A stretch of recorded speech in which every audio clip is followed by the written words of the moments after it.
Olá, gente linda e abençoada! Estamos aqui mais uma vez para meditar na Palavra de Deus. Eu sou a missionária Deise Carvalho Antunes, agradeço a tua visualização, a todos os que têm se inscrito no canal, que você possa deixar o seu like, compartilhar a Palavra de Deus, para que outras pessoas possam assim aprender a Palavra de Deus, tá? Inscrevam-se e acione o sininho para receber as notificações do próximo vídeo.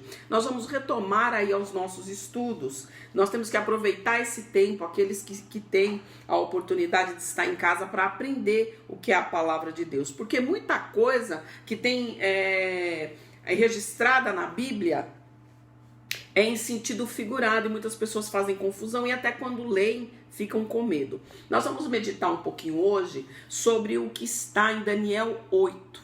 A segunda visão que Daniel teve de um carneiro e de um bode. Então, ele diz assim, olha, no tempo do rei Beltesazar eu tive uma outra visão. Deus deu uma outra revelação para ele. E Deus mostrava um carneiro. A visão dada a Daniel do bode e do carneiro, nós vamos aprender o que significa hoje. O carneiro, a qual ele tinha 2 chifres. Um chifre era mais alto que o outro. Você lembra que nós falamos em um dos vídeos passados sobre o urso que tinha um lado mais alto que o outro e que tinha 3 costelas na sua boca? Ele representava quem? Os medos e persas, Dário e Ciro. Por quê? Porque um era um pouco mais forte do que o outro. E eles dominaram a Lídia, o Egito, aquelas terras que estavam ali à volta. E eles foram crescendo. Então diz, o carneiro era o império medo-persa, na pessoa de Dário e Ciro. E o bode, com os 4 chifres, representava quem? O império de Alexandre o Grande, que derrotou Dário com seus 4 comandantes. Nós não falamos no vídeo passado? Seleuco, Licímaco, todos os comandantes que estavam ali à sua volta o ajudando. E quando ele morreu, que ele teve aí um império meteórico, quando ele morreu, esses 4 comandantes se levantaram e tomaram o seu lugar após a sua morte. No momento da queda dos 4 chifres, surgiu e tornou-se grande. Houve aí uma parte da visão de Daniel de que haveria a queda daqueles chifres, seria o quê? Representando o quê? Todo animal representa poder, representa autoridade. Então, aqueles poderes cairiam e se levantaria um mais forte. Esse mais forte, se nós formos pesquisar, os historiadores contam que foi Seleuco. Seleuco foi um dos comandantes que assumiu o reino da Síria. E quando ele morreu, o seu filho deveria assumir, mas o seu filho não assumiu. Quem assumiu o reino da Síria foi um homem chamado Antíoco Epifanes. Quem foi Antíoco Epifanes? Era o sobrinho de Seleuco. E ele derramou muito sangue, ele se apoderou do Egito, do trono de Ptolomeu, que era um dos 4. Depois ele adentrou a Terra Santa e a história conta que se cumpriu a palavra, que ele fez cessar o sacrifício contínuo. Ele ofereceu um porco no lugar do holocausto, no altar do Senhor. E ele levantou e fez ofertas ao seu Deus, Zeus, né? Então, ele fez com que a abominação desoladora a qual falou Daniel se cumprisse. No contexto das palavras de Jesus, ela já se manifestou no tempo passado e voltará a se manifestar agora no tempo futuro. Então, o que eu tenho que entender, que você tem que entender, que o adversário da nossa alma, ele tem que usar uma ferramenta. Quem são as ferramentas que ele usa? Aquela pessoa, aquele indivíduo que dá legalidade a ele. Então ele queria o quê? Destruir o povo de Deus. Ele usou Antíoco Epifanes para fazer isso, para destruir o templo, para profanar o templo, oferecendo um porco no lugar do cordeiro, e não a Deus, mas a Zeus, o seu Deus. Então nós vemos aí que o adversário da nossa alma, ele não faz nada novo, porque ele é velho, certo? Ele não tem poder de criar como o nosso Deus, ele não tem o poder de renovar como o nosso Deus, ele não tem o poder de fazer a coisa grande acontecer, de trazer o milagre na vida do ser humano. Então ele entra com a derrota, ele entra com essa palhaçada que ele está fazendo aí, tentando desentronizar um ser que não tem como ser destituído a sua glória. Deus é sobre tudo e sobre todos. Ele é poderoso. E não há aquele que possa se colocar na frente desse Deus e subsistir. Mas o que é que Satanás vem fazendo? Ele vem trazendo a coisa velha e renovando ali, renovando não seria a palavra, mas reformando uma coisa velha e fazendo de novo. E aquelas pessoas que não se informam, acham, nossa, quando vê algo acontecer, se maravilha. Então nós vemos que ele vai se manifestar novamente da mesma forma. Abominação, o que significa? Quando a abominação desoladora se instalasse no lugar santo. O que é a abominação? É algo repugnante, algo que causa repulsa, de espanto, que provoca aí um sentimento misto de desprezo, de horror, de ódio.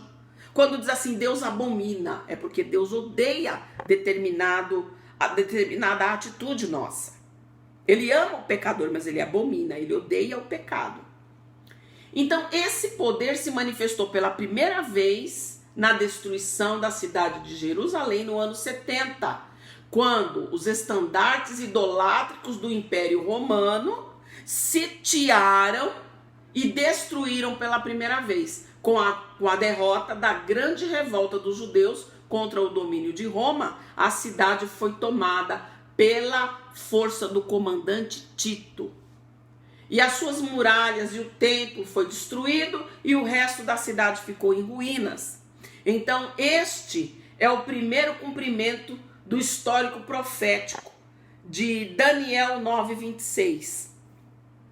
Então foi o imperador romano, entre os anos de 79 e 81, foi o filho mais velho do sucessor de Vespasiano. Então, se você estudar um pouquinho a história, você vê que vai se levantando imperadores, homens que lutaram contra a pátria, judaica, contra o povo judeu, e depois contra os cristãos, e aí ele vem fazendo aí o seu trabalho. A palavra diz, quando virdes que a abominação da desolação de que falou o profeta Daniel estiver instalada onde não deveria estar, ou seja, no lugar santo, em Jerusalém, quem lê entenda, sabei que está próxima a desolação. Então, veio, se manifestou, e nós sabemos aí de que o adversário da nossa alma, ele vai querer fazer aí o contrário. Agora ele vai se manifestar na pessoa do anticristo para trazer a construção novamente do templo. Muitos dizem que já está construído. Muitos dizem que já foi apresentado aí uma ovelha que agora é vermelha para ser sacrificada lá. E por que ele vai fazer isso? Porque ele quer se instalar. Ele quer ser reconhecido como Deus. Ele quer ser adorado como Deus. E quando o povo abrir os olhos e ver, então ele vai entrar com vara de ferro, com braço de ferro para subjugar. E todo aquele que não obedecer será exterminado. É por isso que nós temos que avaliar tudo o que está acontecendo, vendo que tudo é cumprimento da palavra de Deus. Ele vem aí para tentar resolver e estabilizar as finanças do mundo. Ele vem aí para dizer assim: olha, agora tem paz no Oriente Médio. Olha, agora eu vim para fazer a diferença. Agora você não vai ser mais assaltado porque você não vai ter que andar com dinheiro. E aí é onde mora o perigo. Porque o ser humano, ele está preocupado aqui na terra. Ele está preocupado em resolver aqui. Mas Deus tem um plano muito maior, que é o plano da salvação da minha alma e da tua alma. Então, quando você lê o livro de Daniel, que você vê falando sobre tudo isso, sobre esses animais, às vezes a pessoa não tem um entendimento, ela se assusta. Saiba, meu amado e minha amada, que isso já se cumpriu.